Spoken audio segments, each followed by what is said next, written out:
What's going on, everybody? We are back. We got episode number 87 of the Club and Sub podcast. Tonight we're going to be talking, I believe it's UFC Fight Night Vegas 51, I want to say. We got Vincente Luque taking on Belal Muhammad. A bit of a weird card, especially one that they're featuring on ESPN. Kind of an odd cast of characters for to have a national broadcast card on ESPN. But yeah, we'll get into it. Some decent betting spots here. Not the best we've ever seen, but it's interesting. Any thoughts from you on it, Luke? Yeah, fun card. I think we're in the realm of a really shitty next 2 weeks. So I think this card's much better. A lot better stylistic matchups. So yeah, let's chop it up, dude. Yeah, I'm excited. So yeah, as usual, guys, you got me at MMA Fox on Twitter, Luke at SWR_betting. And guys, if you like the show, please drop a like and subscribe. We'd really appreciate it. And yeah, without further ado, we'll hop right in. First fight of the night, we got Haley Alatang from Mongolia or China. I don't even know where he's going by this week. I see a China flag, but I thought he was from Mongolia. And he is taking on Kevin Croom. Luke, what are your thoughts?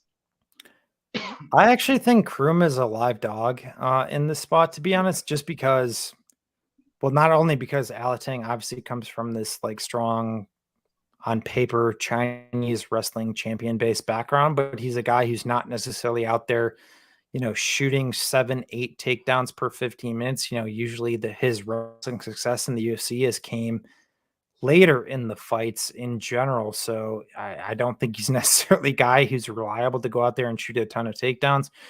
Croom, in my opinion, is still kind of like a regional journeyman, to be completely honest. But at the same time, he's consistent to be active. He is a black belt in jiu-jitsu. He's reliable to attempt takedowns. He's reliable to be active. So I do think Croom has the capabilities to make this fight close, coupled with the fact he's going to have a massive size advantage in this fight, going back to 135, I think. And I guess you can take a couple things away from that in the sense that, maybe the cut kills him. He's 35. He hasn't dropped back down to this weight class in a second. I get it. So it might be one of those spots I'd rather wait to, wait till the weigh-ins or back and see how the cut goes. But you can't discount the guy's activity and his willingness to do things. I just have concerns with the obvious defense of him and then the speed and power potentially of Alatang. But once again, he's just not a guy who's overtly consistent to do things too. So am I trying to lay minus 180 or something on Alatang? No. Luke, you there? You got me? Now I do. Yeah, I think the fight's probably closer to like Pick'em, if not a slight lean to Alatang, but I do think Croom is the side.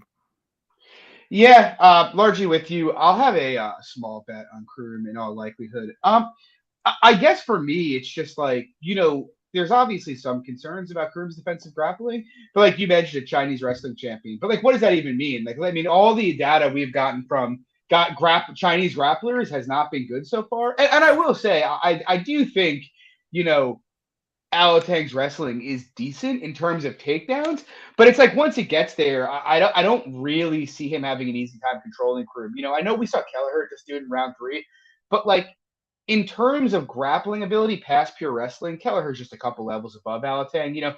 Alatang's not going to put in hooks. He's not going to lock down a dominant position. You can just give your back fairly easily and get up against him. And so I don't really expect Kroom to spend a ton of time on the mat here.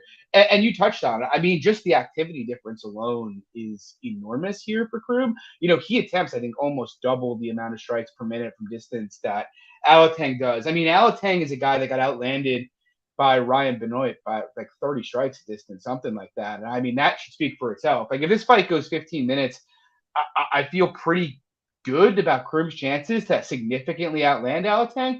Just the big concern, and you mentioned it, look, Kroom's a lot bigger than him. I think he's got a 5 or 6 inch height advantage and a 7 inch reach advantage. But I don't think Kroom was the most durable guy at 45. He's obviously a bit hittable, and how it will look at 35 is anyone's guess. And Alatang, the one thing you can say about his striking is, look, the guy hits hard. He did take a round off Tanab Bakary just based on landing power shots. And so would it shock me if it's one of these fights where Alatang rocks him 3 or 4 times throughout the fight and wins the decision on the feet? Not really.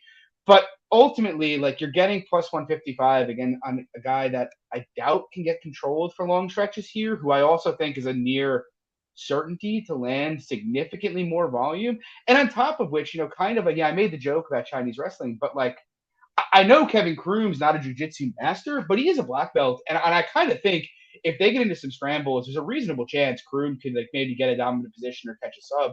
So yeah, Gustavo I mean, Lopez too, but not to cut you off, John, but Gustavo Lopez was able to get to those back rides. I mean, it was the yeah, whole reason that that whole point deduction happened because he's like, I don't want to get taken down. I don't want to get my back taken. And that was a big result of the draw in that fight.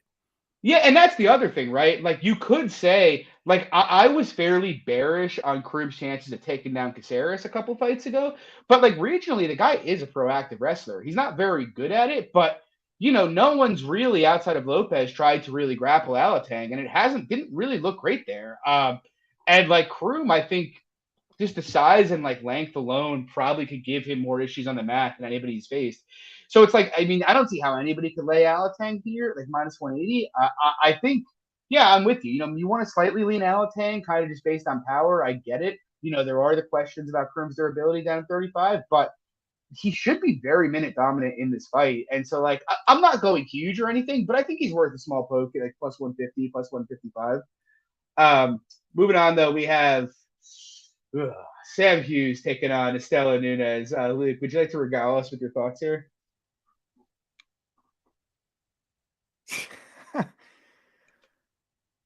I'm not a huge fan of either girl, to be honest. I personally don't. I mean, I think Nunes could be UFC caliber. I don't think Nunes, or I'm sorry, not Nunes, Hughes is, but in her defense, she has fought a tough strength of schedule and fought some girls competitively. I mean, she did take rounds off of DMOP, she did take a round off of Loma, but the problem is I just think she's so basic in what she does. Yeah. She's not a great wrestler, she's not a great grappler, she's not a great striker. And I think Nunes is the bigger girl here, where even if that Hughes is able to make this fight close, I still think that Nunes lands the bigger shots in that capacity too. So I do think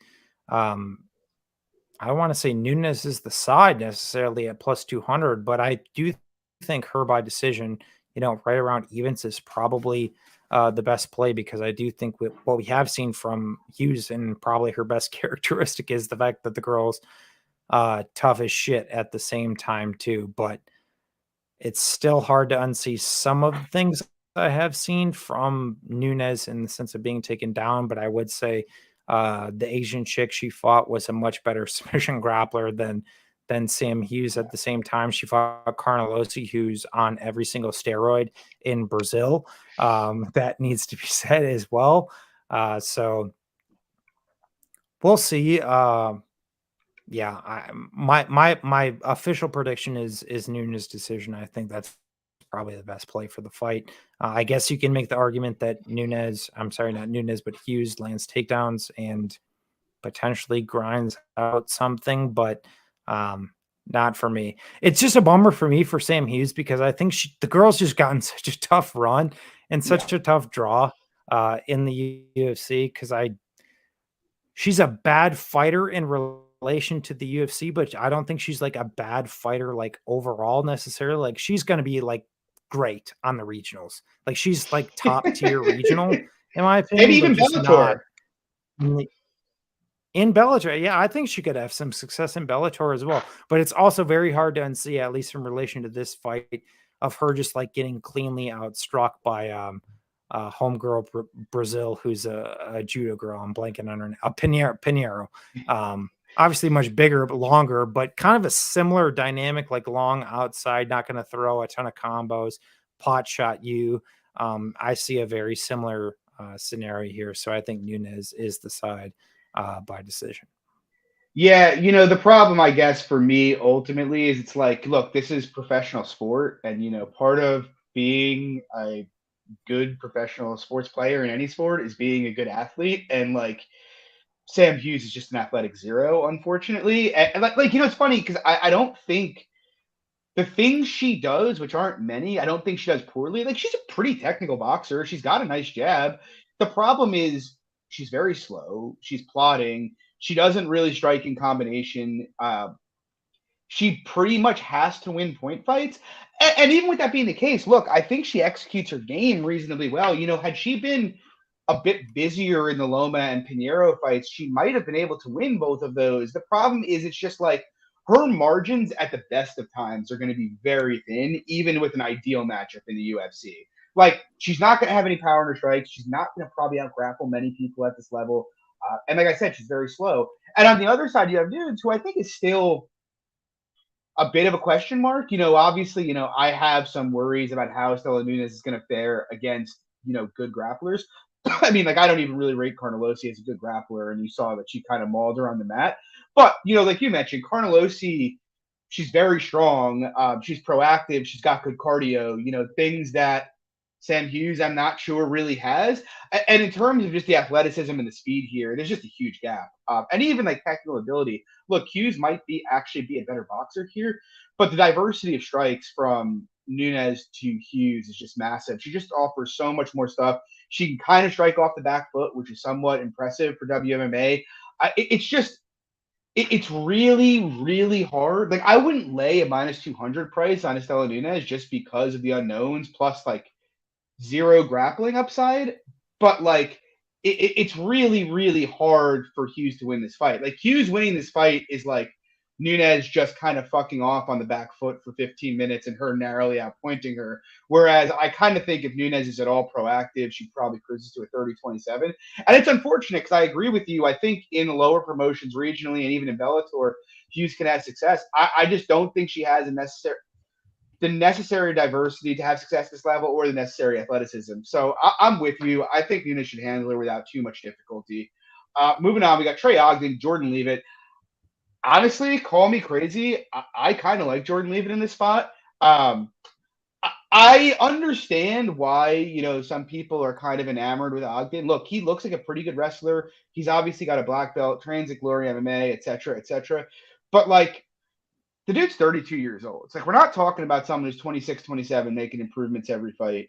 And while his grappling has looked okay, you look at the guys he's really out grappling regionally, and they are like the worst of the worst. Like, it's not like he's coming out here against reasonably strong grapplers and dominating them. He's taking down bums who he's getting his takedowns on the first entry on and just mauling them.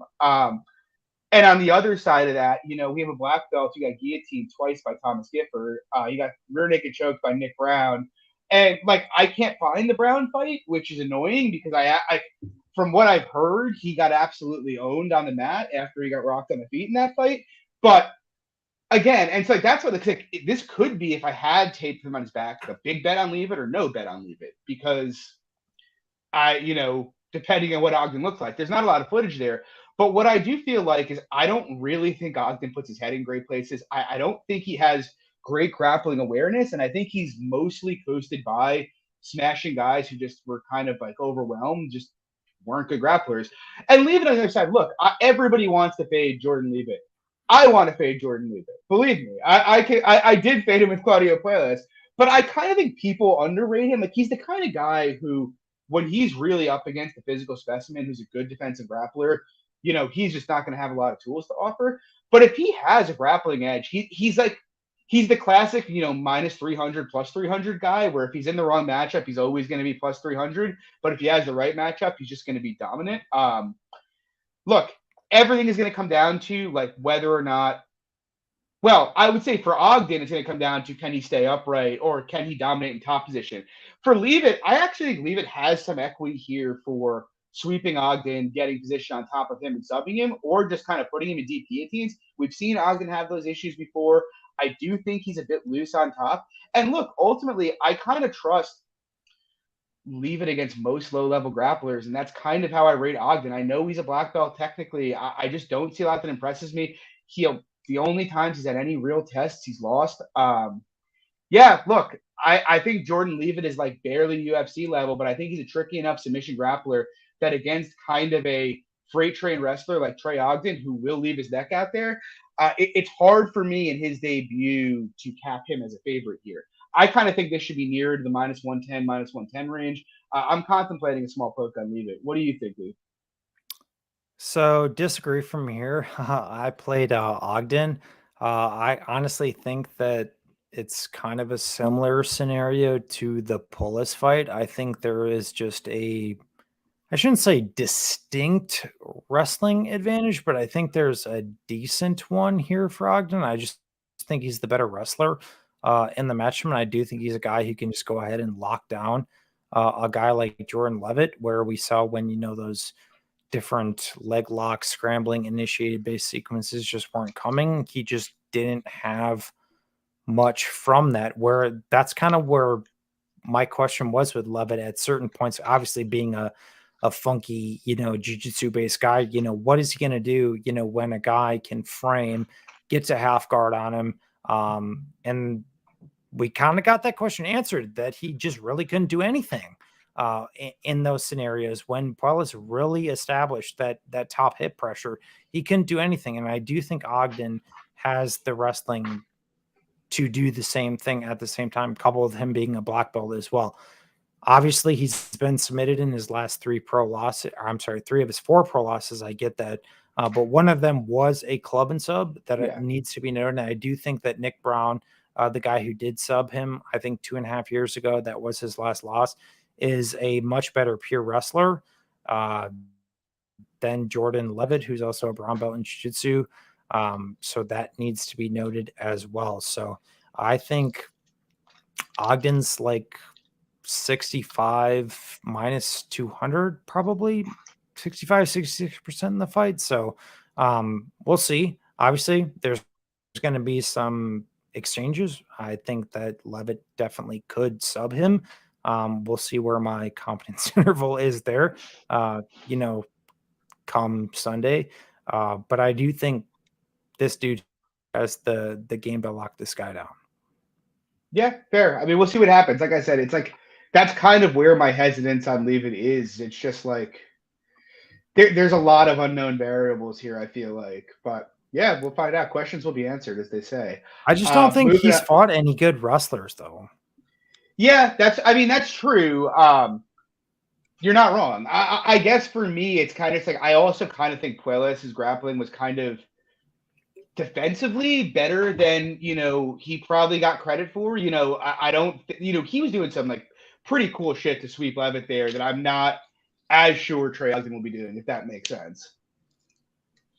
But we'll see. One of us will be right, or it'll be not a strong. It's not a strong opinion, but yeah, I'm 100% with you. Moving on, though, we have the fight of the night here. I think this is the one that everybody's really turning out for. We have Martin Buday making his UFC debut. He's taking on Chris Barnett.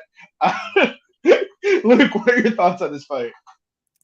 No strong opinion. Honestly, I think it's a gigantic slop fest. I think the only reason that Buday was signed is it's a product that the UFC just needs, like big bodies. They just need heavyweights, because I don't know.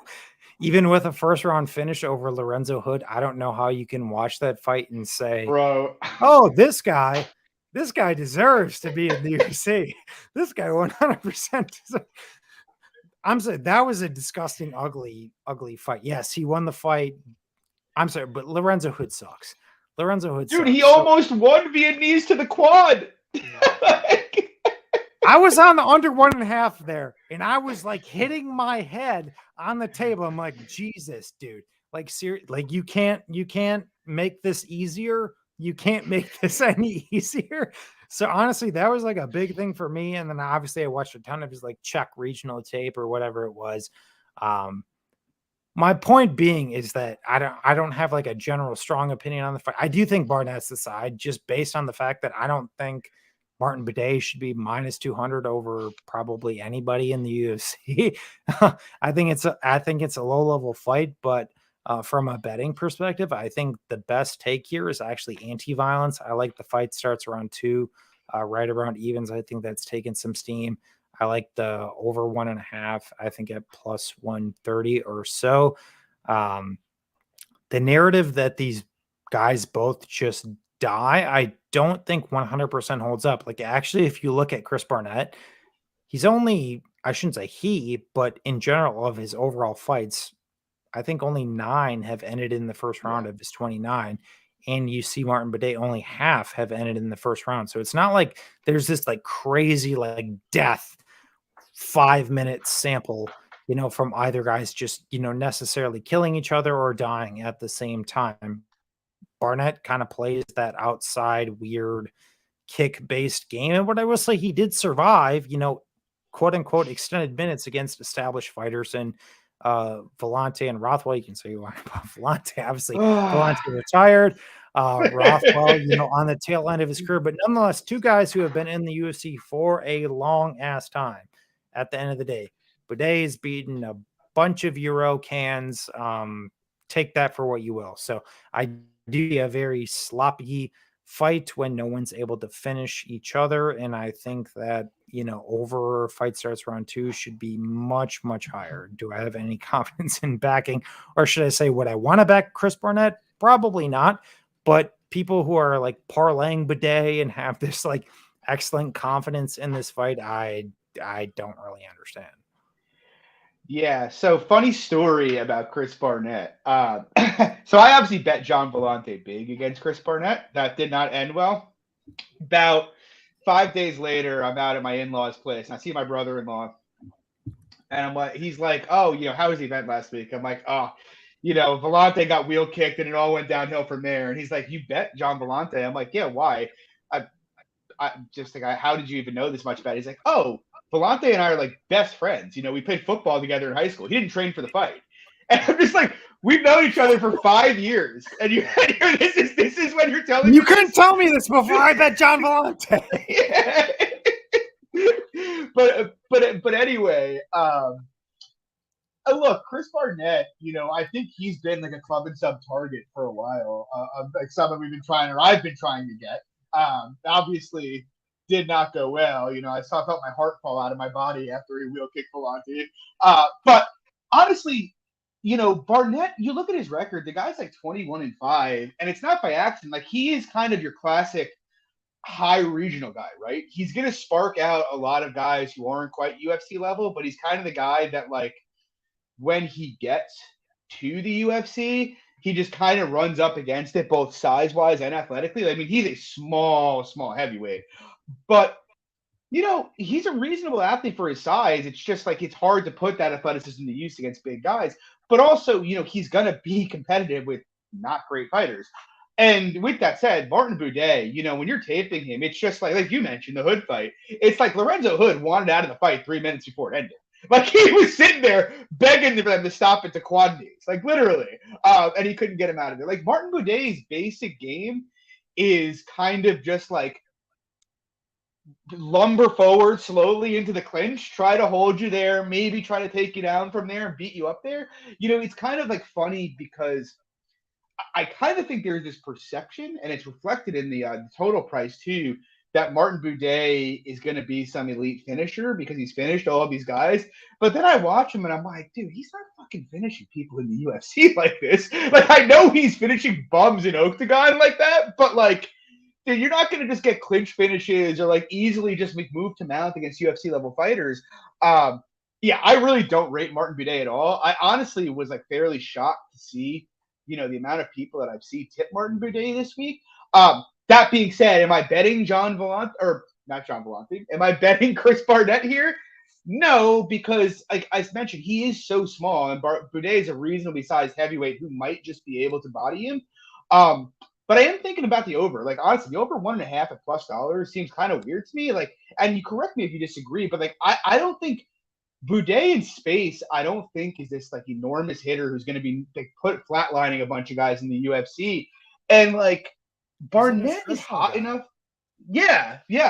And Barnett is like hot enough early, and I think has enough energy and strength early to probably avoid just getting taken down and pounded out immediately. Like, maybe he ends up getting beaten up on the mat, but man, like 7.5 minutes with you have a low volume guy in Chris Barnett and a guy in Buday who is basically his style, despite what his topology says, is to fight for overs. He's going to push guys into the clinch and work there. I kind of like the over here. Any thoughts on it? Yeah, I said that. I said I played the over. Oh, did you? I'm sorry. I like spaced out for a second. I just started thinking about the Volante story in my head right before you finished talking. I like anti-violence. I like anti-violence here. Yeah, I'm with you 100%. I am with you 100%. I don't know. I'm honestly almost hoping, even if I do poke it, that like Buday just insta kills him. So like we actually get someone reasonable against him as a big dog. But he's a gigantic fade. This guy dude, sucks. I'm sorry. He's fucking horrible. He will be out of the UFC in 18 months. I feel like fairly certain about that. Anyway, moving on though. We have, I think, a fight we both have money on here. We got Jesse Ronson. He's taking on Rafa Garcia. Body Snatcher has not been back in about 2 years. He had knocked out Nicholas Dalby, promptly had a PED suspension. He's now 36 years old. But yeah, he's coming back here. Rafa Garcia, he's coming off a victory over Natan Levy, his first in the UFC. I actually have a fairly big bet on Ronson plus 120. I personally, I cap him at about minus 140, so there's still some meat on the bone here. And honestly, skill set wise, I honestly think Ronson has the tools to be closer to like 70%. It's just really, the 2 year layoff plus 36 plus it being off of PEDs makes me a bit nervous. And I do think you have to like somewhat factor that in. But like just looking at them, I mean, Rafa Garcia has gotten outlet at a distance by everybody he's fought in the UFC. Natan Levy's striking, I don't really rate at all. He outlanded him. Chris Grutzmacher striking, I don't rate at all. He easily outlanded him a distance in that fight. Garcia's basically been able to save himself, almost stole the Grutzmacher fight, and did beat Levy via takedowns. The thing is, I don't actually think Garcia is like much of a wrestler personally. And once he gets fights down, he doesn't really have any much of a control game. I've seen guys give their back up to get up from him, and he doesn't really put hooks in. He's pretty easy to break away from in the clinch. And on the feet, he's just like, he has almost no defense, and he's extremely low volume. And on top of it, I don't think he's much of a hitter. And on the other side, you have Ronson, and I get the age concerns, but Jesse Ronson, like you go back to look at his first run in the UFC years ago, guy goes 0-3, losing 3 split decisions to Michel Prazeres, Kevin Lee, and Francisco Trinaldo. In the Trinaldo fight, he outlanded him by like 40 strikes a distance. And you saw that he struggled a bit regionally after that when he went up to welterweight. But at lightweight, he's been really good. You saw him fight Natan Schulte in PFL, and like Schulte took him down 11 times. But Schulte fought at an insane pace. And literally, honestly, I thought there was a reasonable case for Ronson winning that fight. Couldn't hold him down. And, that's, I think, the big thing for me here. Ronson is an excellent boxer. He keeps a very high pace. And in terms of the grappling, like, you can get takedowns on him, but no one holds him down. Prazeres couldn't hold him down. Lee couldn't really hold him down. Schulte couldn't. And the big difference between, like, so people could maybe say, oh, Garcia is going to top time him, or, he'll get good takedown optics, which could be true. The problem for me is like Schulte landed 11 takedowns, and that fight was fought at 100 miles an hour. Like if Schulte ends up, or not if Schulte, I kind of think if Garcia gets a couple takedowns, Ronson's going to get up pretty easy. And at that point, either Garcia's going to keep pushing it and he's going to gas bad, or he's going to realize he can't hold him there and they're going to exchange at space. And like at space, I think Ronson's much, much better. So like there's some questions about where Jesse Ronson is at this point in his career, but unless he's completely fallen off the cliff, I think he's better everywhere. Honestly, I think if either guy was more likely to sub the other, I think it's Ronson subbing Garcia. Yeah, I like Ronson a good bit in this spot. We have 2 Lukes on screen right now. Yeah, I honestly, like, I think if Ronson had no question marks, I'd have him close to 70%. With the question marks, it's like 55-60% range here. But I still think there's some value on the line. What do you think, Luke? I played Ronson as well, just because I think there are 2 main factors that need to be considered here. Is that Garcia, historic, poor gas tank. Say what you want about any historic stylistic matchup, a guy does not have a great gas tank. But against a guy in Ronson who is very consistent to target the body based on his nickname, the Body Snatcher. That's not a gimmick. That's no bullshit. No, the guy consistently targets the body. I'd love to see what he's been able to do there against a guy who's a historic gasser, coupled with the fact that he chops leg kicks, and a guy in Garcia who's very heavy on the lead leg. So I think that adds up as well. The concern, obviously, with Ronson is he has been out wrestled, out grappled in a handful of fights, but it's one of those spots where I don't think it necessarily adds up to in terms of what Ronson's able to do on the feet here. I also think that Ronson is the better submission grappler of the two who can threaten, especially when you add up that body work and you got a guy who's shooting from potentially far out, front headlock series, anacondas, darces to reverse potential submissions. Yet again, Ronson, who's not an incompetent wrestler at all. You just have to factor in, to your point, John, okay, his first run, fucking Trinaldo, Lee, Tractor Prezeros, two guys who are very, very established, UFC wrestlers, and forced splits against all three of them.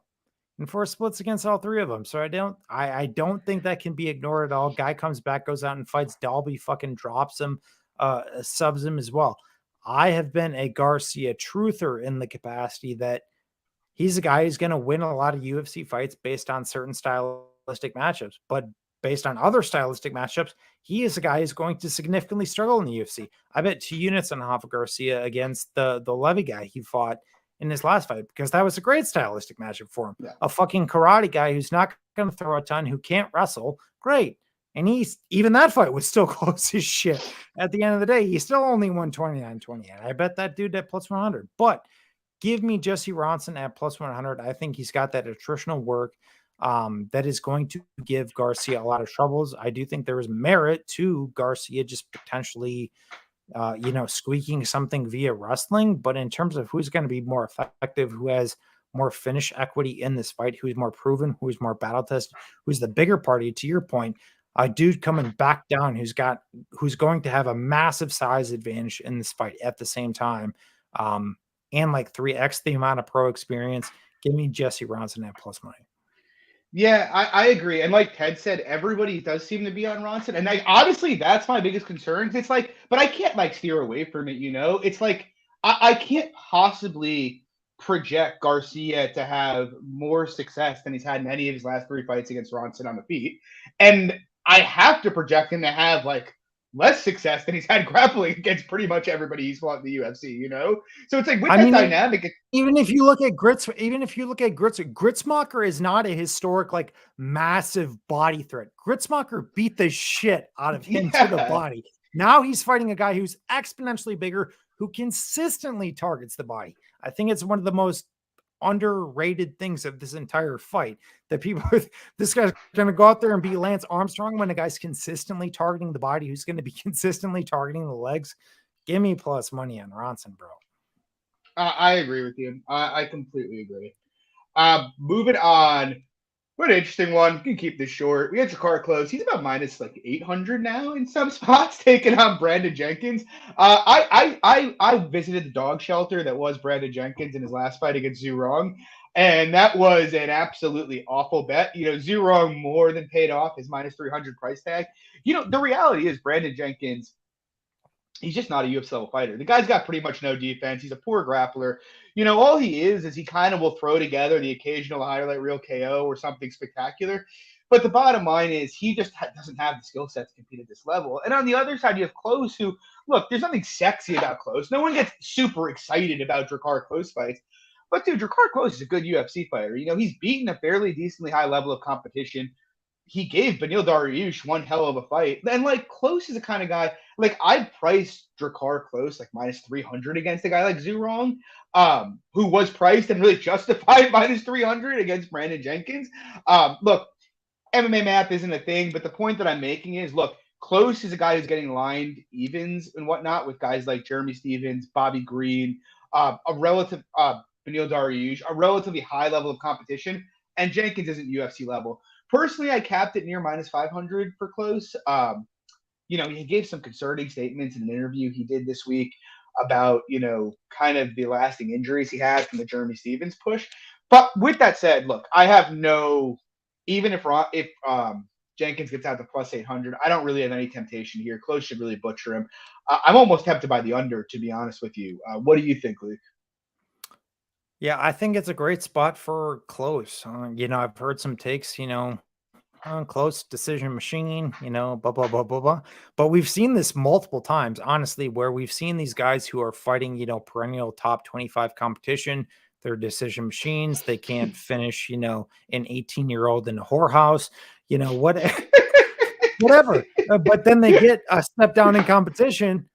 So honestly, I think Klose inside the distance is a decent look. Granted, I don't think the price is great because I think the odds makers are kind of wise to it. I thought, there might be a better price based on that. So I'm not saying run to the window and necessarily play it.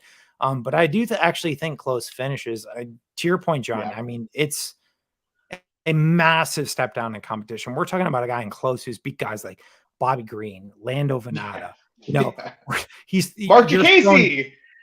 Yeah, even against this might piss some people off, but even against a guy like Tamer, the original guy he lost to. I mean, Tamer is not a bad fighter. He kind of just played the outside, avoided the fight. He's a solid kickboxer at the end of the day, right? So I mean, Klose is not losing to bums. He's losing to that type of guy, and then he's losing to a guy who is a fringe top like 8-7 guy in Benny, right?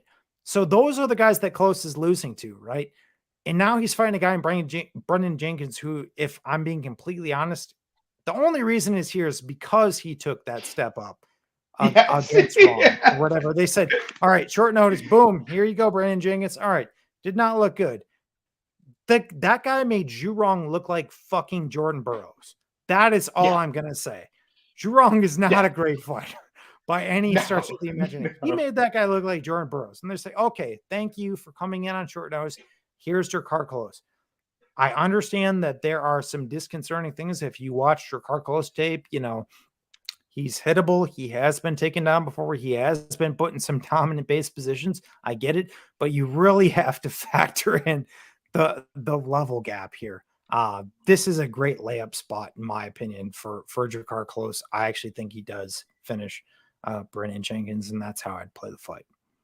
Yeah, agree. And I also think, I think the under is like minus 125. It's like, if Jenkins is going to win the fight, it's not going to be on the cards. It's going to be he's going to knock flying knee. Yeah, but I don't think that's going to happen. I'm with you 100%. I think Klose is going to butcher him.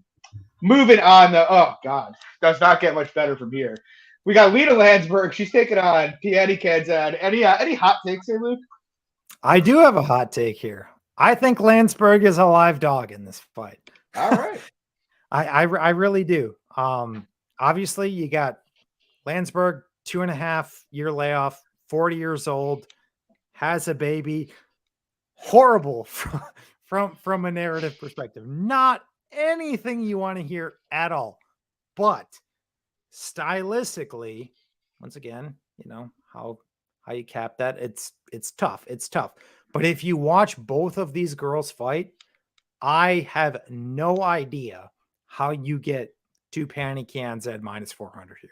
I have zero idea at all, because, and I say it for a couple of reasons. First, Lena Landsberg, very consistent to engage in clinch-based battles, right? She's been beat there before, but she's won there before.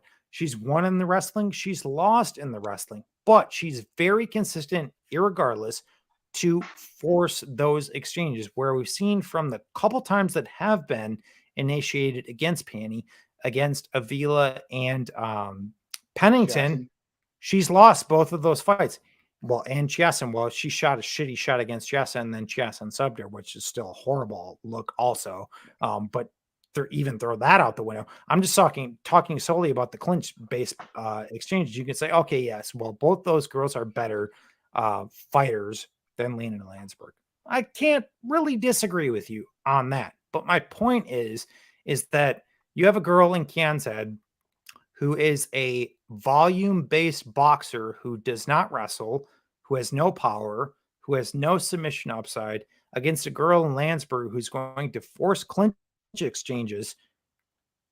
How does Mrs. Kadzhiev cover minus 400? I would be very, very shocked as to how that's the case. Outside, once again, of her being completely done from the relation of Landsberg. Yes, 40 years old, 2.5 years old, baby. I get it. But stylistically, you watch both of these girls' fights.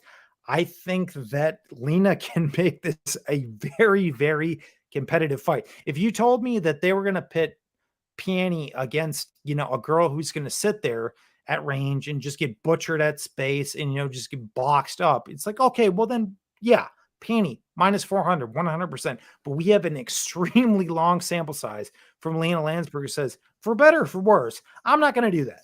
I'm not going to do that. I'm going to come into the clinch. I'm going to make it greasy. I'm going to make it grindy. I'm going to land knees. I'm going to land elbows. I'm going to attempt takedowns. I'm going to make this fight greasy, right?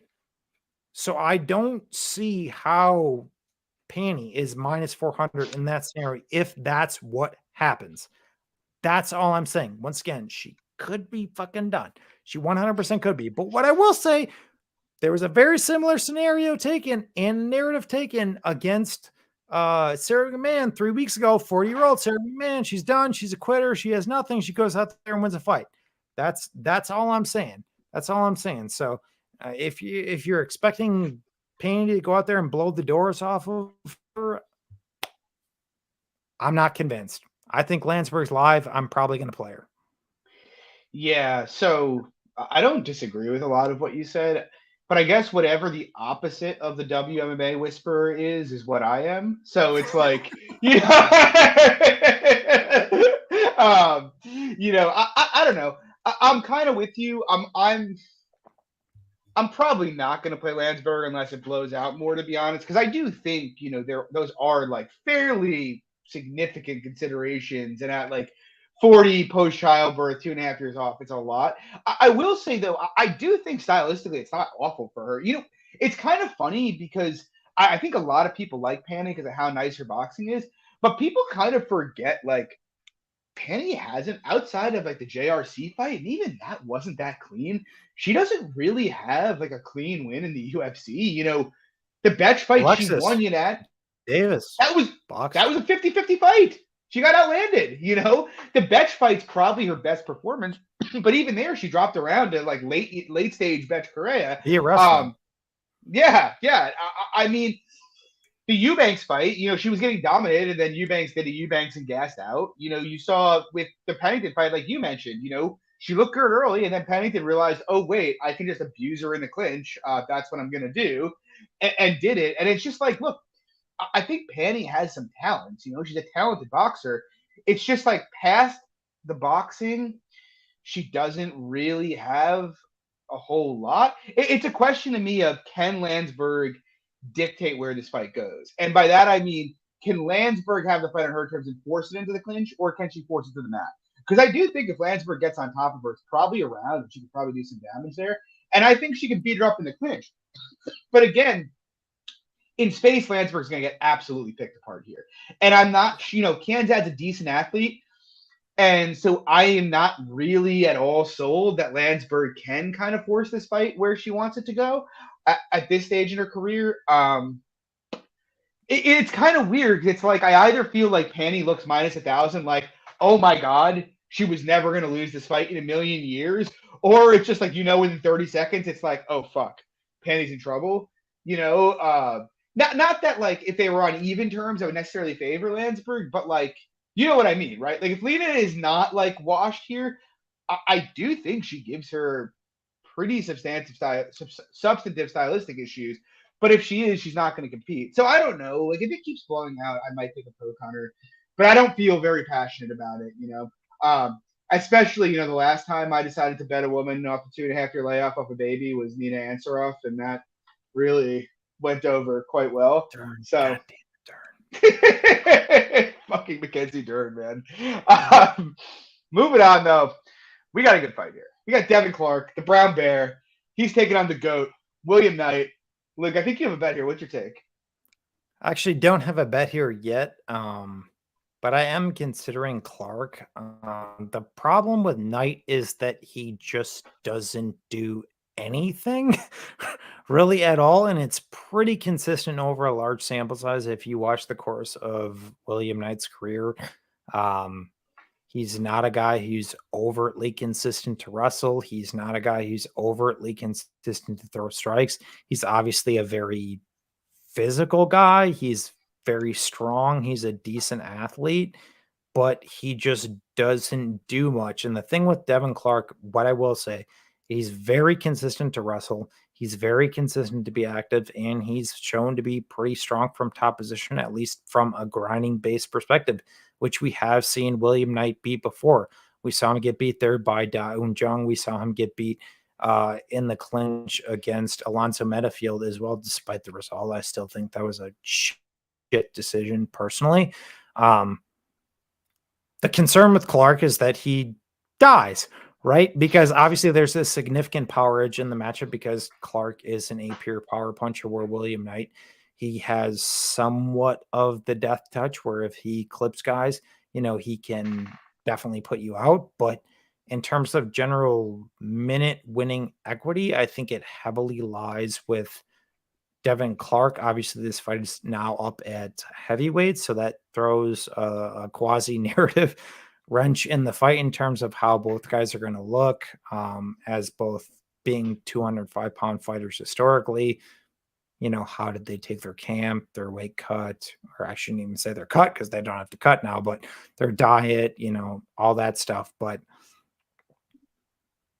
I just think there's more merit in terms of Clark to winning minutes in this fight. I'm not a fan of William Knight. I think too, John. I think we've all been not a huge fan of William Knight in terms of not winning minutes, but Devin Clark necessarily isn't solving the cure for cancer either, and has done some dumb shit in the past as well too. So am I, trying to lay, minus 180 on Clark? Probably not, but I do think buying down on him and on his decision line at like minus 150, minus 160, it's probably the best play of the fight because I just don't really see how Knight overtly wins minutes unless it's just like a ridiculous clinch battle or he's able to hit some trip on Clark. But what I will say in defense of Clark, Kudalaba is a much better pure wrestler than William Knight. Like exponentially better. So people look at the last fight with Clark and say that, all right, well, William Knight's had some top time and top position or whatever, so he's going to just easily out wrestle Devin Clark. Not really there for me personally. I think Clark's the side. I mean, Kudalaba would fucking kill William Knight, to be honest. Yeah. I can say, in terms of being a fan of William Knight, I am a fan of William Knight. The guy's electric, best Tapology pick in the game. His fights are the stuff of hilarity. I am not much of a fan of William Knight's game, though. That is correct. I bet Max and Grisham big against him. For me, and look, you know me, I'm not the guy who's ever going to be like, oh, man, I got to see what they look like on the scales. They have a bad cut. I stay away from narrative, but like my big concern in this fight is the heavyweight thing. And like, I don't really care that much what they look like on the scales so much as, am I betting Devin Clark, who's 225 and William Knight is 250? Because then I would not be very comfortable, betting Devin Clark. But if they're both like 235, I mean, if they're similar weight-wise and size-wise, I'm probably going to lay it with Devin Clark, to be honest. Maybe play decision, but I'll definitely have some on the money line. I mean, the bottom line is William Knight's one of the worst defensive grapplers we have seen in the UFC. Like, I know maybe people don't realize that because William Knight likes to go and wrestle people. But he's a horrible wrestler, man. Like, the guy, all of his wrestling is like clinch-based throws, and his takedown defense is tragic. He doesn't really have tools in the clinch to get out of the clinch. Like, you look at the Metafield fight, like, dude, Metafield's clinch game is garbage, man. And he was getting stuck on the fence there. 6 minutes. I mean, look, yeah, if they're similar size, Clark has every tool to take him down like 4 or 5 times and just hold him out throughout this fight. He's got pretty good cardio for a guy of his size. He's definitely the better striker from a technical standpoint. He's actually, we're so used to seeing Devin Clark be like a midget in there compared to other light heavyweights at 6'1", but he's actually 3 inches taller than Knight and has a reach advantage here. Yeah, I mean, look, as long as he's not giving away a sizable amount of weight, I think he has every tool to handle Knight. Like, I know 100% unequivocally for a fact that if he wants to put William Knight on the mat, he is going to, and pretty much whenever he wants. With that dynamic, it's just like, look, I get it. William Knight's got some pop, but I think the only guy, if I'm not mistaken, and correct me if I'm wrong, that he's knocked out in the UFC is, Fabio Sharon. That was Fabio sprinting face first into like a left hook. Yeah. Never mind the fact that in the first place, Fabio Sharon is not the best we've ever seen do it in the UFC. Yeah, I mean, look, I actually, Effie asked about it. I think the over is pretty good as well. Clark's not historically much of a finisher. I actually think he can crack a bit, but Knight is one of those guys who looks not durable when he eats shots, but just turns out to not die, if you know what I mean. Like, the guy seems like he just gets hurt every fight, but just recovers pretty much instantly. I had the over in the Sharon fight. Oh. That sucked. That sucked all world. Like legitimately nobody did anything, and then he went. The worst part is like Fabio was like the perfect overfighter. The guy doesn't engage anybody, and for whatever reason decided to sprint the Knight right there. But yeah, I mean, look, the bottom line is, unless Clark's given up 20 pounds in there, I just don't. Outside of a KO, it's hard for me to see what a Knight win even looks like, to be honest. So that's just kind of my view. Moving on, though, I might make a bet here with where the line is moving. It looks like it's coming in. We got another juicy play for me, but we got Munir Lizaz taking on Ange Lusa. I might not bet it. I might bet it. I don't really rate Lizaz. If you guys have been watching this for a while, you guys know I faded Munir Lizaz before the Alves in his second UFC fight. That was fun. And it's kind of funny because when I was taping this fight, I was like, man, I can't believe I didn't bet more on Worley. Like, Lizaz is really not that impressive. But what I will say is the guy's big. He keeps a pretty high pace. He hits reasonably hard, and he's got good cardio. He seems like a decent defensive grappler. And, like, Ange Lusa, I've seen some people saying they like him here, but, like, I guess the angle is he's going to wrestle Lizaz, but, like, I don't think he's a better offensive grappler than any of the guys that have had wrestling success against Lizaz. And even, like, Alves and Hassan couldn't hold him down. Like, I'd be surprised. I honestly, I think Luce is a bad grappler. He's like a willing grappler who isn't very good at it. I actually kind of think Lizaz has more grappling upside in this fight. And on the feet, yeah, I mean, look, Lusa, I guess, could be competitive there, but he's smaller. He tends to, one of my biggest bugaboos, when looking at striking is guys who just won't commit on their strikes and they're constantly coming up short. And that's like, I mean, Lusa is so often just coming up short, and he has no defense, so he winds up being square in the pocket to hit. And you just see it over and over. Like, I think Jack Della is a pretty decent prospect, but, like, I don't think he's the second coming or the 170-pound version of Max Holloway, which is what he looked like when he fought Ange Lusa in their fight, Like, I kind of just think, like, unless Lizaz pulled out of his ass, like, the performance of a lifetime that he'll never repeat again in his life against Al Hassan, he really shouldn't have any problems here. He's longer. He should be able to touch Lusa pretty much whenever he wants in this fight.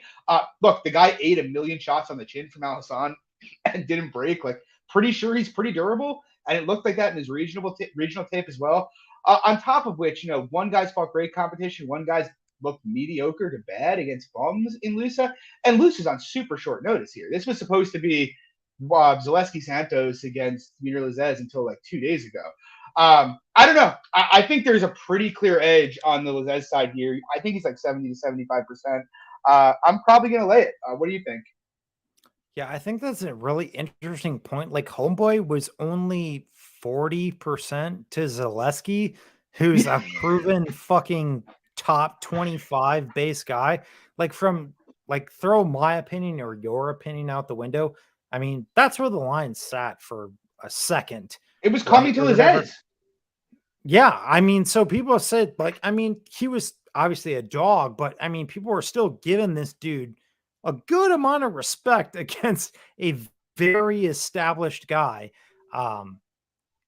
in Zaleski dos Santos. So now we have like kind of a flip where you go from that type of archetype to now fighting a UFC debutant in Lusa. I don't want to sit there and shit on the guy because that's not my MO, but I did bet against him on the Contender Series. I did bet Magdalena around evens. My issue with him primarily is that I don't think he really knows where he's at right now personally. Like, if you go back and watch the earlier part of his career, like he's just coming out just fucking smoking guys, just killing people. He's just rock 'em, sock 'em, just icing dudes. And then in recent years, now he's trying to kind of fight more composed, more technical. It's like that's good from like a general fighter evolution perspective. But I think he still has not found like where he's at in terms of the middle ground of being that explosive big athlete and trying to be more technical, because I don't think he has the quote unquote technical prowess to sit there, go out there and overtly win striking exchanges over people at the UFC level. That's just my opinion. That's just my opinion. I feel like he needs to kind of be one of these more brooding, tough SOBs who's quick, who's going to smoke people. I feel like that's kind of where his game primarily is at. That could change. That could change. I could be wrong, but I don't think he has the technical acumen to go out there and outstrike, especially now in relation to this matchup, a guy like Lizaz. I think Lizaz has him covered from a technical acumen perspective by a very large margin, to be honest. Could he clip Lizaz? Sure. Lizaz is not great from a defensive perspective necessarily, but what I will say, the dude went out there and ate 60 something significant strikes against Al Hassan, who just bombed on him for 5 minutes. And he just said, I'm just going to take it. I'm going to bob, bunch, weave, do this. And he just took everything. I mean, Al Hassan's probably one of the bigger KO artists at 170, at least in relation to that level that we've ever seen. He just took all that like reasonably fine in comparison to most guys. So it's like, so is Lusa going to go out there and bomb him? How high percentage is that? I'm not really sure. Is he going to go out there and win a technical kickboxing match against this guy? I'd be very surprised. I think actually more merit to Lusa is probably via wrestling, but still, I don't know how much success he has there, because if you go back and watch when homeboy Lizaz fought Eldarov, honestly, I want to hear your points on this, John. I think this Eldarov guy could fight in like mid top tier of the UFC right now. He's a great wrestler. He's awesome. In that fight, I thought he showed some good things. Like he wasn't just tipping over from takedowns. It wasn't like immediate shots. He just went, meh. Eldarov's he's been like killing dudes in Brave, and Brave is like a legit regional promotion. I think that guy's a fucking animal. Yeah, I honestly do. I think that guy could be fringe top 25 in the UFC right now. My point being is that he showed some good things despite losing that fight. He showed some good things of that he's not going to sit there and just tip over from this, grinding Russian sambo arc. Like he dug underhooks. Even when he was taken down, he got back to his feet. Once again, he lost the fight. But nonetheless, my point being is that he wasn't just like, okay, taken down, controlled on the mat 80% of the fight. That was not the case of that fight at all. I highly recommend people go back and watch that fight. He really made that motherfucker work. He really made that dude work in that fight. And like I said, I really value that guy. So if Luce is going to come out here and just put on a wrestling clinic on this dude, I'd be pretty surprised. I still have some hesitations on, homeboy here, but I think it's a great spot for him. Like, I feel like you have to have a decent camp against a guy like Lizaz to try to go out there and at least maximize your win equity. Coming in on a guy against a guy like Lizaz on short notice is just not optimal. I do think Lizaz knocks him out. I mean, I'll go a step further. I think if anybody's going to end up with 5 to 6 minutes of control here, it's much more likely than not to be Lizaz than it's going to be Lusa, to be completely honest with you. Even beyond that, like, I guess my question for you is like, what?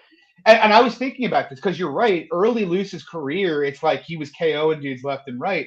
But it's like, what percentage can you really put Lusa KO even at? Because it's like he KO'd a bunch of guys who were nobodies, and like as soon as he took the slightest step up in competition, he stopped KOing guys. In Titan, everybody he's fought pretty much is. John Howard, who is old and washed, went out there and looked fine against Angelusa a couple weeks ago.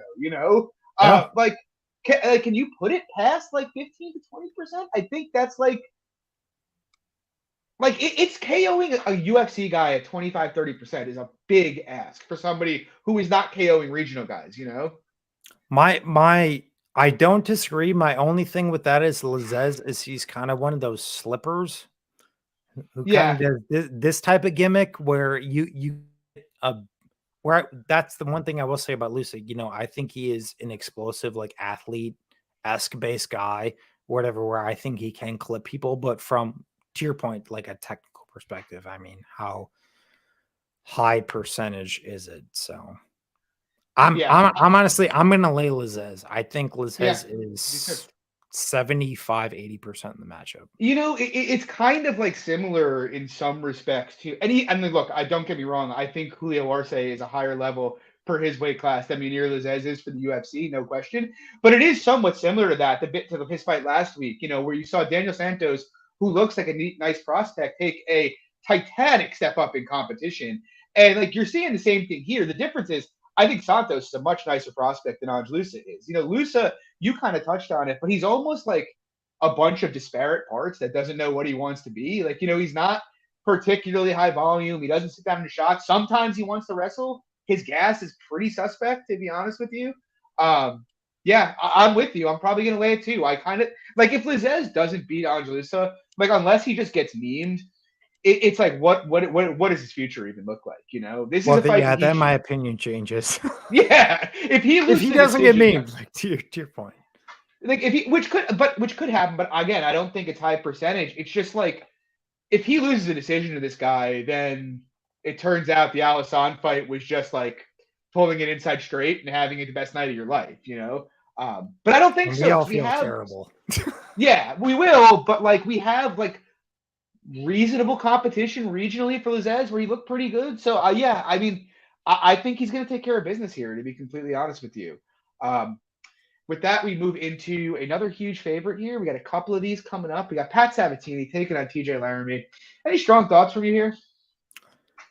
I think it's obviously probably with most people, I think it's a decent spot for Sabatini. But one thing I will say for Laramie, at least in relation from a betting perspective, no, he's not a guy who's really been out grappled by anybody. So that's I think what makes this fight interesting from like a line value based perspective. It's like we don't have this large sample size of guys just taking TJ Laramie down, submitting him. Obviously, I know in his debut, he went out there and got got guillotined by Homeboy, but from like an overt wrestling, grappling, passing based perspective, we don't really have that sample size on TJ Laramie, which is what I think is interesting. But I do think that Sabatini is largely the goods. He is the better wrestler in the matchup. He is the better grappler in the matchup. But we have seen also times, where these wrestler grapplers decide to sit there and,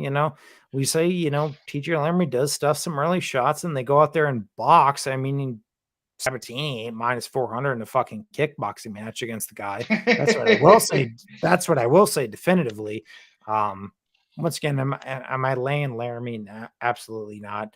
But he's 24 years old, coming off a decent layoff. I like the kid. Honestly, from a side betting perspective, I don't know why they booked this fight for the kid. Yeah. It's like, why would you give him fucking Sabatini? It's like you have no regional talent in Canada. So you're going to fucking book him against Sabatini so he can go take another loss in the UFC. Sounds like a great way to build your Canadian prospects, UFC. Sounds like a great, like, I don't, I don't get it personally. Yeah. Because The honestly, UFC I is like the trying. kid. I like the kid overall, but you're feeding him against a guy who's a D1 wrestler, who's a Daniel Gracie black belt. It's just not a great stylistic matchup for him at all. I was hoping they'd give him more of a cupcake, try to build the guy a little bit more. Like I said, I don't think he's screwed because if they box for 15 minutes, I don't think he's fucked. but I just think Sabatini is the better wrestler grappler in the matchup. Yeah, I mean, I agree with you. You know, it's kind of a shame because I kind of think Laramie. I know he's thick, but like I kind of think he should be really trying to make 35. To be honest, like he's only 5'6". You know, Yeah, he's like if I tall. was in shape, I'm 5'6". If I was in shape, I can assure you I would not be. I was not wrestling at 145 in high school. I can tell you that. You know, it isn't. I know he's really built, but like this is just he's going to be at such a size disadvantage in every fight, and it continues here.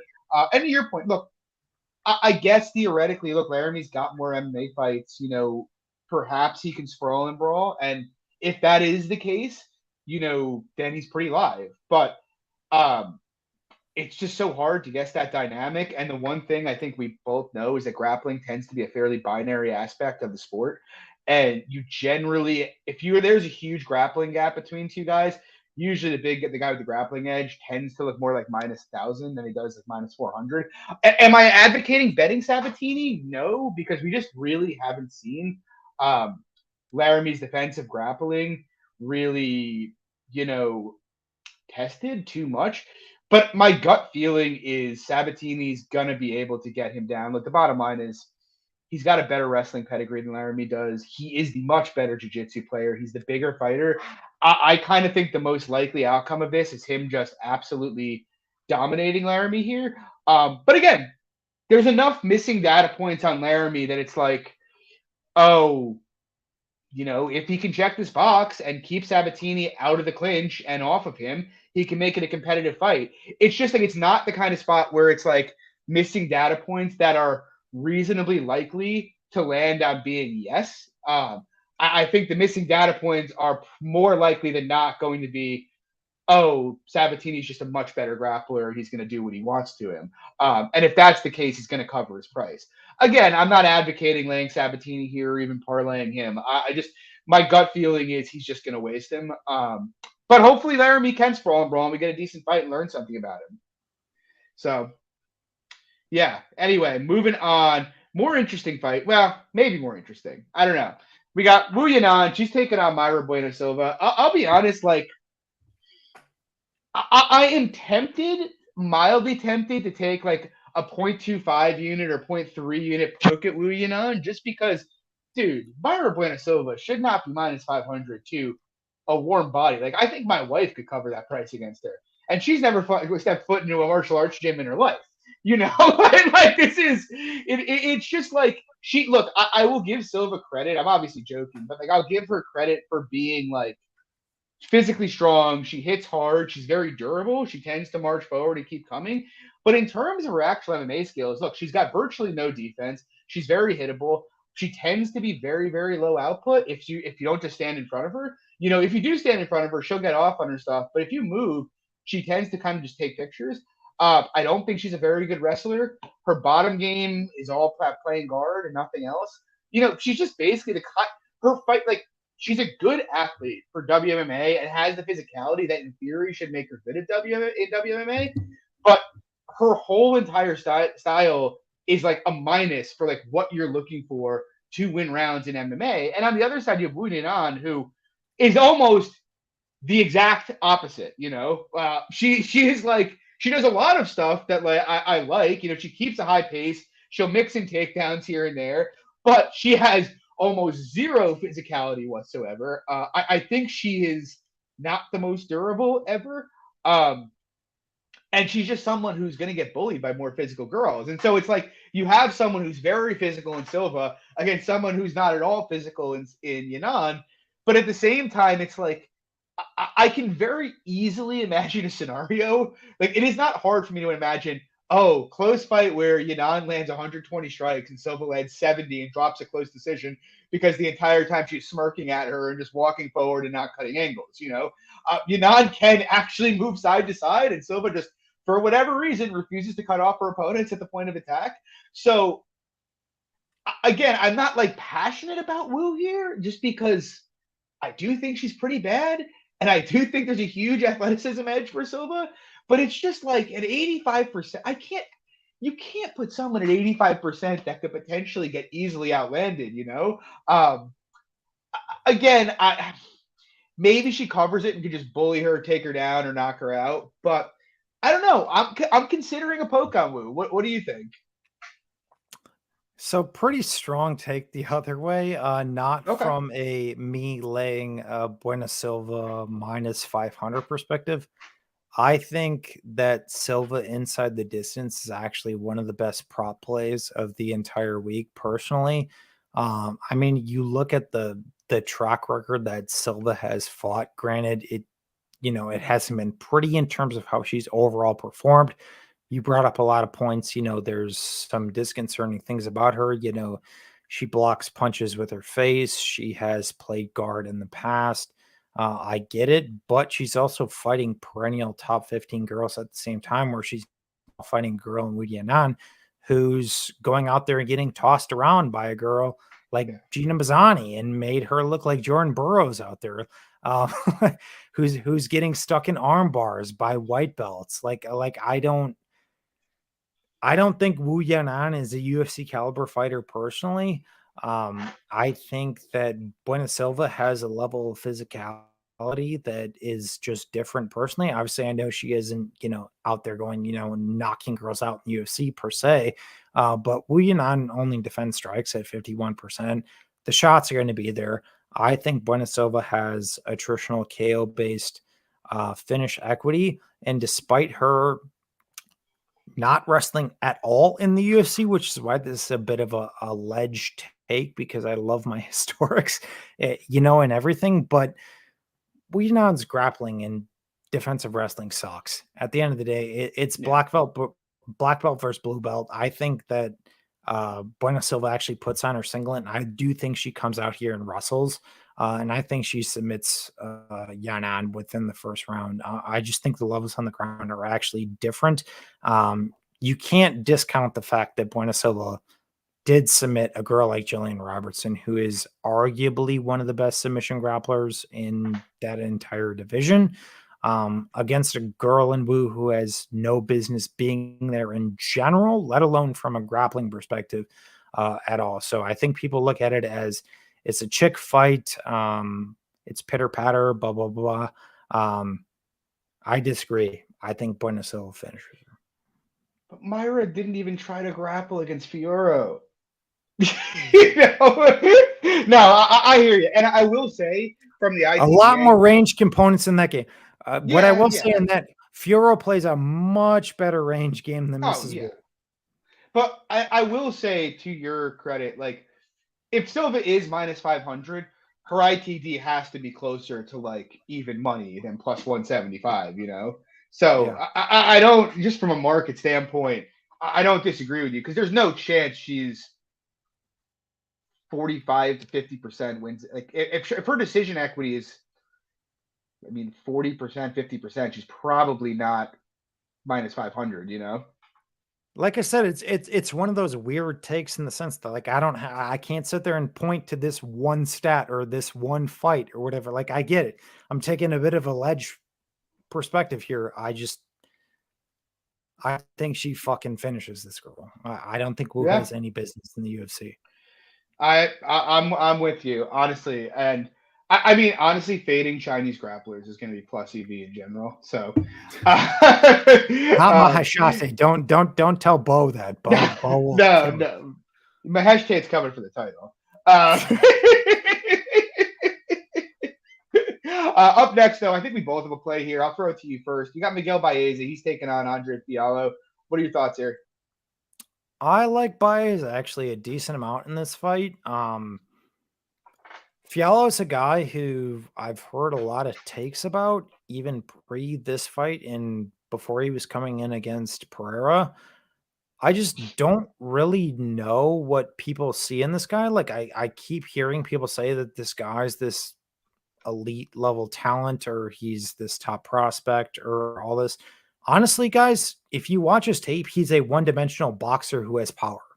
That's all the guy has. like I'm sorry, like, he does not possess anything more than that. He's front-loaded KOs for the entire majority of his career, and if those don't come, guess what's happened?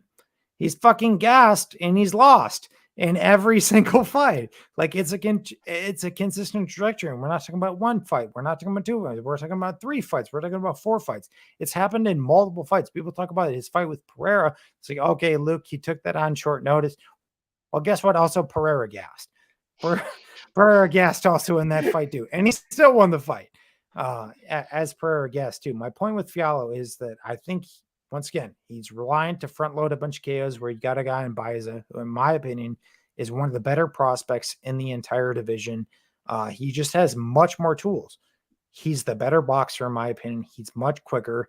He targets legs. He targets bodies. He's a brown belt in jiu-jitsu. He can wrestle, where we've seen Fialho look absolutely horrendous on bottom.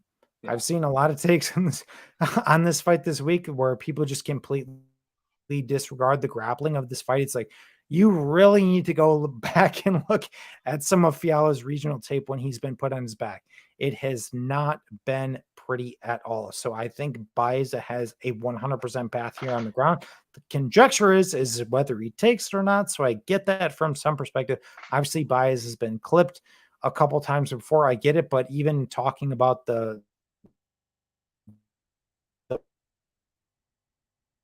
You there, Luke? All right, Luke seems to have cut out. I agree with him 100% though here, to be honest. I don't really see many paths for Andre Fialho. I think there is some, takes here that, Fialho could potentially KO him because Chaos Williams KO'd him. The reality is Chaos Williams is a level above Andre Fialho. I know people don't like him, but the reality is that every guy Chaos Williams has fought, he's hung with them on strikes. He's a decent counter striker. And look, Baeza was winning that fight pretty cleanly pre-KO. He got caught right on the chin and got knocked out. Okay. But if you go back before that, I mean, the guy went to absolute war with Santiago Ponzinibbio. Didn't get put out. He ate some absolute howitzers from Matt Brown. Did get hurt, but didn't almost get put out in that fight.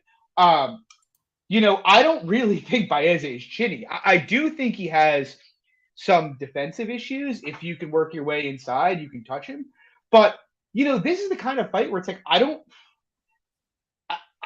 don't think he needs to really engage in the pocket at all if he doesn't want to. I'm not saying Baez is a master of distance, but, Luke touched on it. Fialho is a one-dimensional boxer who, on top of which, he doesn't kick at all. He also doesn't cut the cage off really at all. Like, it is very easy to just kind of skirt around him. Like, you saw Pereira do it with really no problem at all. You saw, if you go back to his fight with James Vick in XMMA, prior to the knockout, if you watch that fight, Vick was putting on a masterclass of striking against him. Literally was just throwing kicks, basically unimpeded with nothing coming back at him. You could pretty much kick Fialho leg, body, face, whatever, for free, and he has nothing to really do about it, He's there to be hit. He's not going to cut off the cage. He's hoping you will engage him in the pocket in a brawl. And honestly, if Baeza does engage him in a brawl, I won't be happy, but I actually think I favor Baeza in a brawl. I think he's the bigger hitter. I think he's a better athlete. I think he's a lot faster. He's certainly bigger. But again, I don't think he needs to. This is the kind of fight where it's like, I kind of think people watch the Pons and Brown fights and take the wrong things from them. Like, yes, if you can get inside on Baeza, you can have success. But dude, Santiago Ponzinibbio is one of the best strikers in the history of the division. The fact, and it took him about a round and a half to kind of figure out Baeza and start getting inside. He's not someone who's easy to get inside on. Brown, again, not one of the best strikers in the history of the division, but Brown is a guy that had 40 MMA fights, man. The guy had been through it all. He was not someone that was at all, I shouldn't say going to have issues, but was all worried about what was coming back at him. Fialho is just a different case here. For me, like, Fialho needs to get inside and KO him early. I don't think it's a very likely outcome personally. I think Baeza, to be honest, Baeza leg kick finish could actually happen here, even though it's only happened a few times in UFC history. But he's probably, one of the best kickers in the UFC, and he kicks really hard. And on top of which, look, Fialho's a horrible gasser, man. Like, he is just, and like Luke said, every single fight, not just short notice. You go to a LFA fight that he lost, dude gassed out about 3 minutes into that fight. Yeah, he can't manage energy. And so it's like, unless Baeza just decides not only to forego grappling, but just decides to, like, measure dicks and get into a brawl, unless he loses his mind here, he really should not have any issues with Andre Fialho. I'm with you 100%. I don't, Fialho's cool if they give him someone who will play his game with him, but I don't really think he's at UFC level. And I kind of think this is like a buy low spot on Baeza. Like, people forget, dude was a favorite against Ponzinibbio. He was like minus 200 against Matt Brown. He was minus 180 against Chaos Williams. Like, if he beats Williams, he's probably minus 350, minus 400 here. Instead, he's minus 170, even though I Preach, Sean. Like, I would price Williams like minus 250 against Fialho, to be honest, I think. Maybe a little lower, but like, honestly, I think pretty much every guy, including Takashi Sato, that Miguel Baeza has fought in the UFC is better than Andre Fialho by a decent amount. Look, to me, this is just a layup. They're throwing it to him to get him a win. Unless he just goes relentlessly negative here, he should win this fight without really any problems. I laid the minus 170. I think there's a decent amount of value there. Do you want to add anything, Luke? Because you cut out. No. All right. It. Team Baeza, let's go. Team Juice this week. Love to see it. Maybe not here, though. Bring us to the main event. We got Vincente Luque taking Belal Muhammad. I guess I'll go first. What about the cow fight? We got the cow fight? The which fight? The Bahayo and oh shit, you're right. Gadzhiev. Caio Bahayo taking on Gadzhiev over Gadzhiev. I tried to skip over the two debutantes against one another. I'll take it first. I'll let you start on the main. I don't have a strong opinion here. I kind of like the over, to be honest. They're both. I guess if I think either of them had significant upside here, it would probably be Bahayo, just because I think he has a more diverse game. He's obviously a decent grappler, and I actually think he has some tool striking that if he sharpens them a bit more, could actually work at this level. But I don't know. It's a weird fight. Like, Omar Gadzhiev is a pretty good wrestler, but he hasn't faced anybody, and he hasn't really been tested. And so, like, if Bahayo can keep this fight on the feet, I think he's going to look like the favorite here. It's just, I don't really think he can keep it on the feet.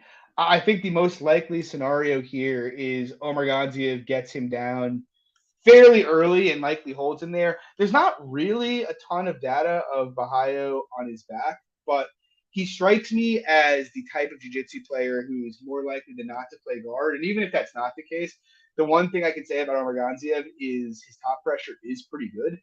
Just my big question there is Gadzhiev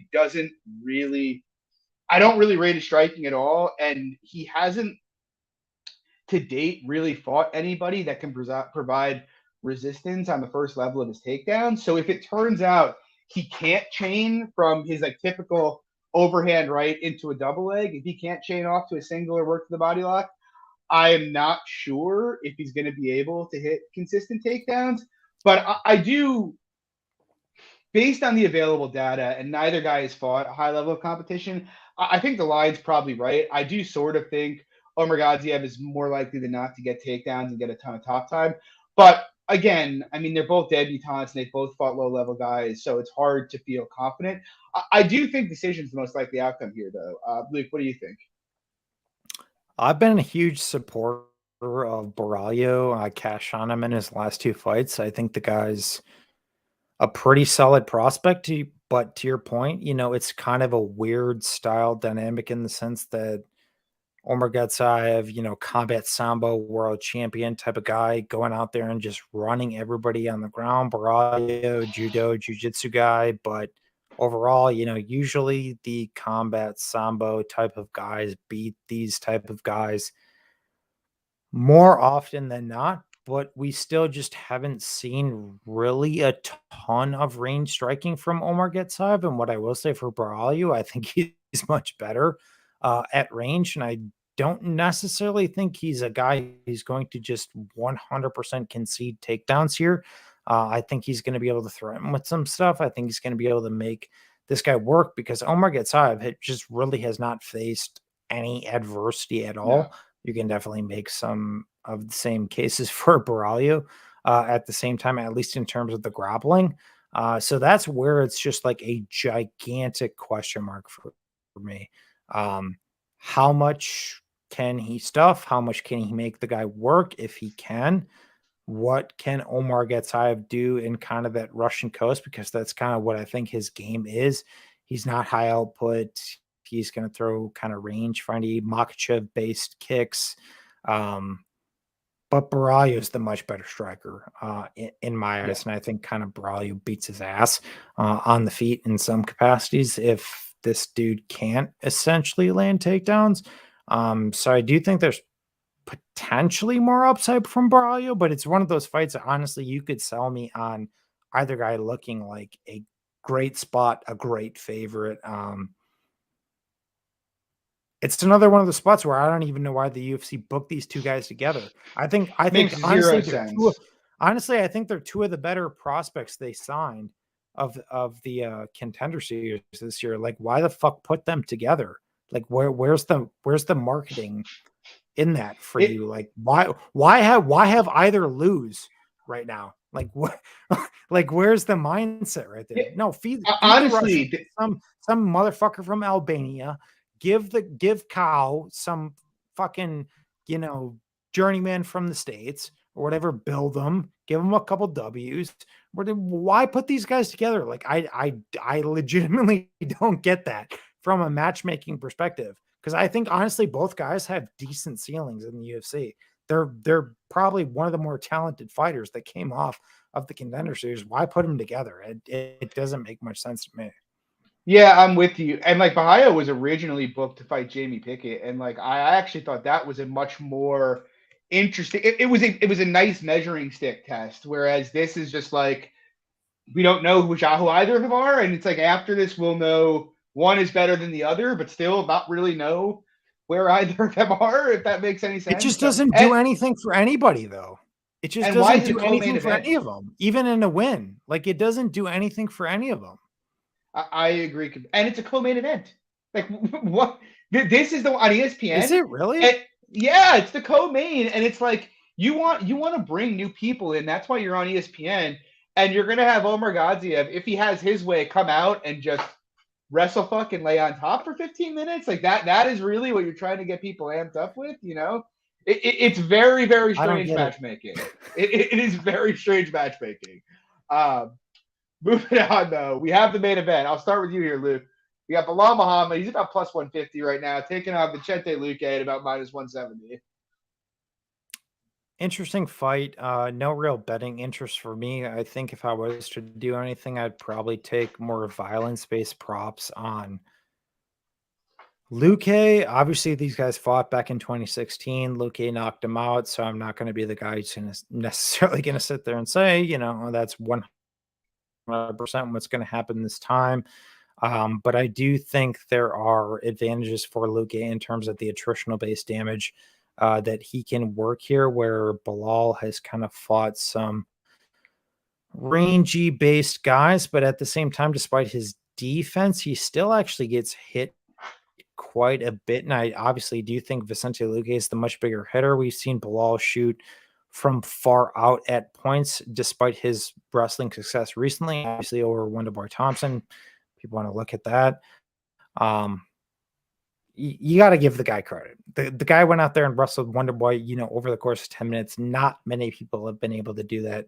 I do partially attribute that to Wonderboy potentially being done, but I'm not going to take too much away from Belal in that capacity. My point is that I think, and what we have seen from Belal is that he can shoot out from far out at times, and you do not want to make those far out base mistakes against a guy in Vicente Luque, who has one of the better front headlock series, I think, in the entirety of the UFC with the Darces and Anacondas. We saw him do the same thing to Homike Chiesa in the last fight. We've seen him submit multiple guys in that capacity too. Belal obviously never been submitted, I don't believe, before.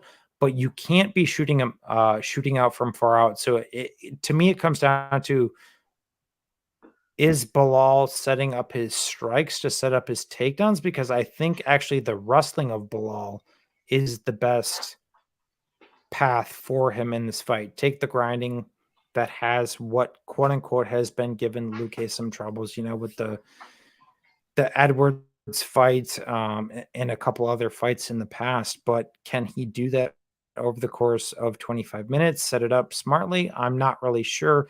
And Belal just does not have finishing based upside overall over Luque, where a couple other opponents in the past have posed more troubles to Luque in that capacity. So you got Luque who's going to box him pretty good, in my opinion, who is going to threaten subs. So is Belal screwed? No, I think it's more so Luque early, Belal potentially late if he can fight a smart game plan. But it's a pass for me. Yeah, it's an interesting fight, and it's one that like early in the week, and even last week, I was fairly certain I was going to bet on Luque, and then like I started looking into it more, did a bit more tape, started looking into Luque's grappling a bit more, and I've kind of come out the other side and think I might bet Bilal here. I still haven't done it, but I'm considering it, and like the more I guess the big red flag here for Bilal is first of all, between the two, as you touched on, Luke, they both can be hittable, but Luque is obviously obscenely durable, whereas we have seen Bilal get hurt in the past. We saw him get finished in the same matchup. Um, but and so it's like if they exchange the same amount of strikes across 25 minutes, you almost have to favor Luque on damage to win this fight. The problem for me and where it gets dicey is like I mean, just look at this run by Luque, man. Like his last 8 fights, he has not been fighting really the best competition. I mean, you have the Barberina fight where, look, I love Bam Bam. We all love Bam Bam.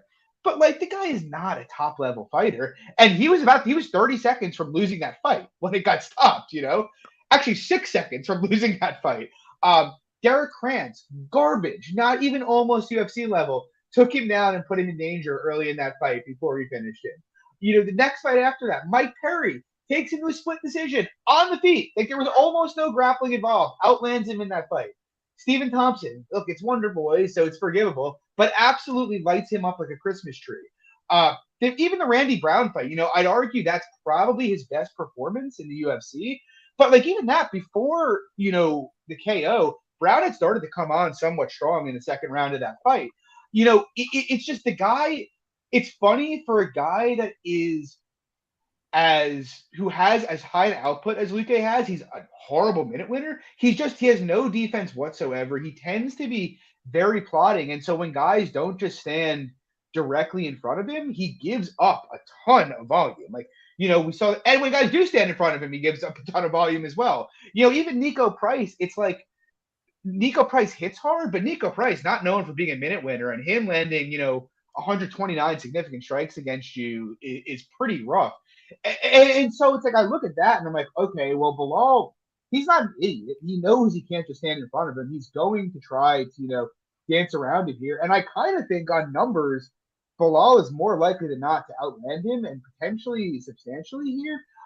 And then it's like on the other side of that, I think Luque leg kicks could be big. We did see Diego Lima really land hard against Belal, and we know Luque throws him a lot, so that's a concern. And so, like for the stand up, yeah, I favor Luque in the stand up. I think obviously he has the power. He has far more finishing equity than Muhammad has, and he has the attritional upside. But again, I think if it goes 25, it's going to be reasonably close just on volume alone. And then in the grappling, it's like I agree with your take, Luke, and I think Luque sub's actually somewhat interesting that Belal could end up putting himself in a front choke here. But if he doesn't do that, I mean, Luque only defends takedowns at like 64%, man. Nico Price got him down, Brown got him down. I know he subbed Chiesa, but Chiesa got him down. And were you to say something? No, I was going to say keep going, but I just want to Yeah. add some. Yeah. But Chiesa mounted him before he ended up getting stuck in that choke. Chiesa just made a fundamental mistake. And so it's like I do think Belal can get takedowns here, likely a bunch of them. Can he hold him down? We'll see. But I will tell you this: if Luque gives his back up to him, Belal is actually pretty good at taking backs. Though Luque is a black belt, so again, like I do think he could potentially not. And then the last kind of part of the fight is it's just like the cardio dynamic. Luque's only been to round 3 a couple times in his career.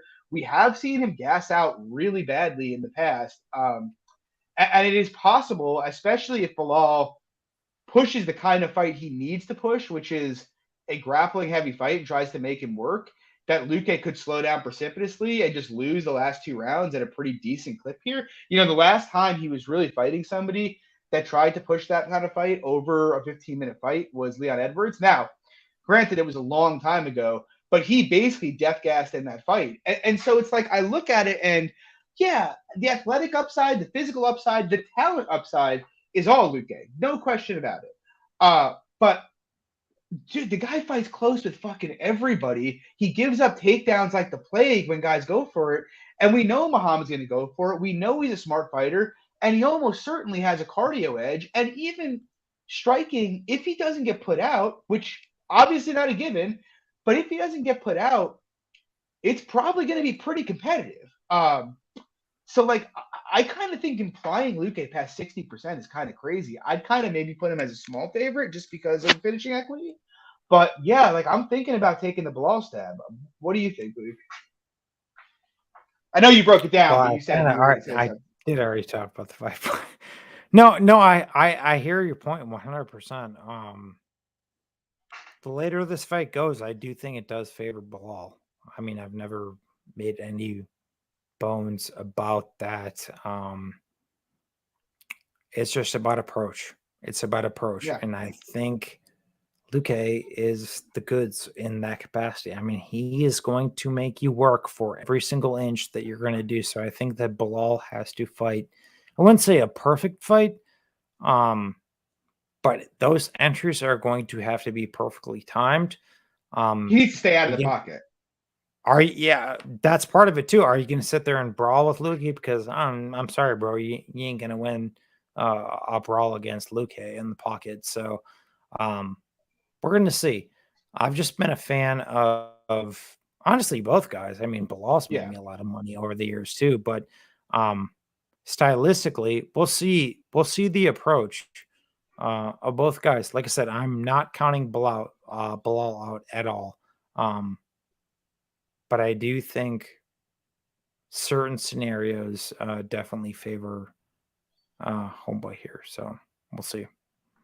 Yeah, and I don't. I mean, I love, as a fan, I love watching Luque fight, and I think he's remarkably talented. It's just like, dude, the guy over his entire career has made almost no improvements. He's pretty much the same fighter he was. It's got him there, bro. That's all I'm gonna say. It's got him there. It has, but like at some point, it's gonna bite him in the ass, So we'll see. But, Maybe I mean, but people weekend. At the same time, I guess you could play the counter narrative against Belal that nobody's given him any chances, or whatever. He's a bomb or whatever, and That is Belal's true. And Good did give him some problems when he bit the mouthpiece, and we know Luque is gonna bite the mouthpiece here.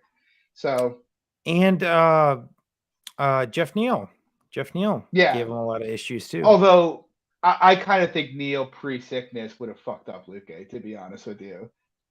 But Neal has a lot of Luque's strengths without most of his weaknesses. I don't even know what to make of Jeff Neal after the last fight. So it'll win. Could you imagine like winning a striking-based fight against Santiago Ponzinibbio and coming away feeling mad about? And I'm with you, by the way. It's just so bizarre, Yeah. I like both guys. Though. Honestly, I'm one of those people who do not have a strong opinion on the fight. Yeah, I think it's fair. I wouldn't say I have the strongest opinion. I'm kind of hoping the number blows out to like 70, 80. But my lead is Belal here, and I might bet him. I'm considering it. But it's yeah, Luque guys, for me or pass, personally. Fair. But that's fair. I believe Lags also is on the Luque side of things. I get the takes. Believe me, I get it. I said my initial gut here was I was going to play Luque pretty big, and it's just like I don't know. The more I think about it, the more I think it's just like closer to a pick'em than it is anything else. But because like what do you think about Belal's decision? That I was about to say like I kind of think that is because I'd be a little surprised if you saw that's got to be like what plus 450. Let's see. I'm actually pretty curious. I have it up right here. I think it's probably plus 450, plus 500. No, plus 250, which is No that's way. yeah. It can't be that low. Dude, I'm telling you, I'm looking at it right now. I'm because that is inside the distance for Belal is plus 450. I almost want to bet not inside the distance. I really don't think he's finishing Luque, but I'm obviously not going to lay minus 600 on that. But So he's uh, plus yeah, 440. yeah, dude, I'm telling you, it's Maybe and that I is don't the difference. disagree. That's kind of my thing. Like I like if it goes the distance, who do you favor to win the fight? If it goes Belal. 25, yeah, that's kind of where I am. Like you know, I could maybe DGN a Luque ITD and Belal by decision, but then Luque will just fuck me and win a split decision just to say fuck you, you know. It's kind of a weird dynamic though, right? Because they do have the books, or I should say at the books. I mean, it's not like a crazy amount, but they do have Luque Muhammad like essentially evens, if not actually favored to Muhammad decision by Yeah, 50 cents. 50 cents. yeah, which I And think I is don't disagree. I don't yeah, disagree. me If this neither, fight doesn't me hit the neither. cards, I mean, to me, Luke's cutting in and out. Luke, are you there? Are you there? All right. Luke is not there. So, with that, guys, we are going to close it out from the night. Thank you guys for coming out. We had some technical difficulties, but we had a great show. I hope you guys really enjoyed it. If you did, please drop a like and subscribe. We'd really appreciate it. As usual, we'll be back next weekend or next Wednesday, not next weekend, 10 p.m. Eastern time, same place, same time. Not as exciting of a card. It's Jessica Andrade, Amanda Lemos, but we're going to break it down for you anyway. Guys, again, drop a like and subscribe. You can find me on Twitter at MMA Fox and Luke at SWR_betting. Take it easy. Good luck on your bets this weekend.